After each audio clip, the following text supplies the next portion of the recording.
Well as juggling 4 children and a career in the public eye, she's also under scrutiny from a camera crew who follow her every step of the way. One of the terms and conditions Kerry agreed to when signing up with her new management was to have no contact whatsoever with Mark Croft. But Neville is worried that there may be some truth in the rumours.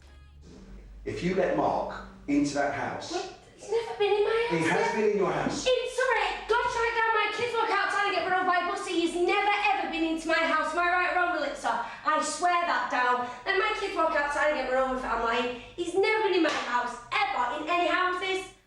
I think we've got the message. That's from the new series of Kerry Katona's show, which starts tonight. She's here right now. And obviously, you know, the cameras do follow you all the time. And as we said, one of the conditions is you've not to let Mark back into your life, which is difficult because you've got 2 kids. So there has to be some sort of relationship because he's the dad of your children, but it's for your own good. They're saying to you, don't go near him. Yeah, it is good. Unfortunately, I can't get into it for legal reasons because of the divorce and the custody that's going on at the minute. Mark is the father of Max and Heidi, and that is all I'm willing to say on that matter. No problem at all. Well, no, that's fine. It's just, you know, it's just that it's a difficult one. It's actually really quite hard.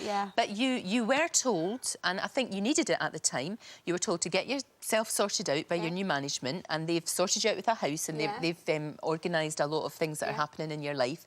Are you OK now? I am on top of the world, Lorraine. Good. I've never felt this good since I was 14. Really? Honest to God, yeah. I feel my head's clear. I know what I want in life. I love spending time with my kids. I'm happy as a woman. I'm a bit more confident and I'm enjoying my life. And to get a second chance at the job that I do is unbelievable, and I'm not going to mess it up this time. Not just for my job, but for my kids. For your children. Because the bond I've got with my children now, no one's ever going to take that away from me again, nobody. Do you think because you're with them on your own right now? I mean, I know that you have apparently got a boyfriend right now, but you're more spending time with your children. Yeah. Totally, so that's... Well, it's... The difference was when I was in my last relationship with my husband, future ex-husband, that kind of got took away from me. It was very controlling and very manipulative the way it was done. But now I'm just being a normal mum, you know, doing the school runs, which I never used to do when I was with Mark. Doing the school runs, you know, messing around with them, playing, bathing, more time with them. But yes, I am in a relationship, but I'm still a woman. I'm 30 years of age.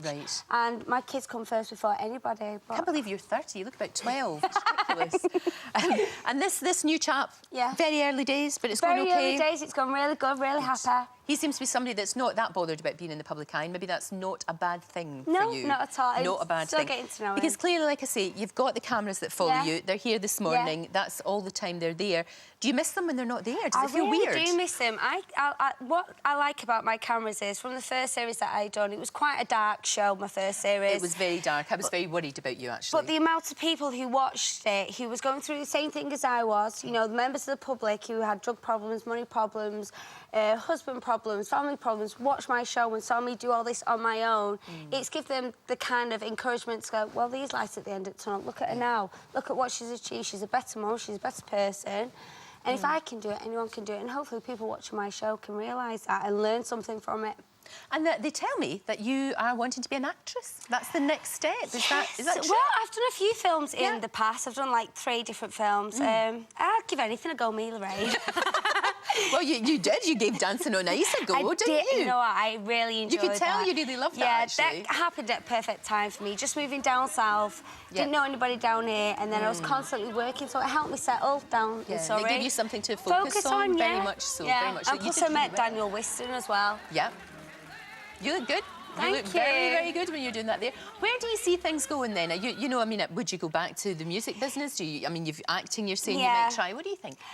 Well, I get up in the morning, Lorraine, and take each day as it comes. But career-wise, because you get your hopes up and then get let down, you best off just taking it easy. But there's definitely music in the pipeline and acting, but nothing I can confirm right now. Right. Okay. There's lots of offers that have come in, so I'm just deciding which one to do to juggle around the kids as well, because the music is quite demanding. But wait and see. Yeah, well, it's great to see you in such good form. Thank you. Because we did see you absolutely at your worst, you know, in the first series. And like I say, I was really concerned, genuinely concerned for you, because I thought, you know, the next step, it was so dark and so bad. I didn't know that you'd actually come through it, to be honest. Well, I have, and it's been a journey, and I'm still on that journey, Lorraine, you know. Life isn't perfect, and I realise that. I get challenges every day as a mum, as a woman, as a working mum as well. And I just have to handle them and deal with them the best way I can. And thankfully, I've got a good team around me, kind of associates who help with all that. And they are very good and they are very strict because, you know, they will not take any nonsense. It's not that they're strict. No, they support me in my decisions the best way they can. It's my life, I live my life, and they support me the way they can. Like a foster family, really. That's good, and that's what you need. That's what you need. Kerry, lovely to see you. And you as well, Thank you so much. And the series on tonight, ITV2. 9 o'clock. 9 o'clock tonight. Yes. Thank you. Thank you so much for having me. Just before we go, there's time to remember.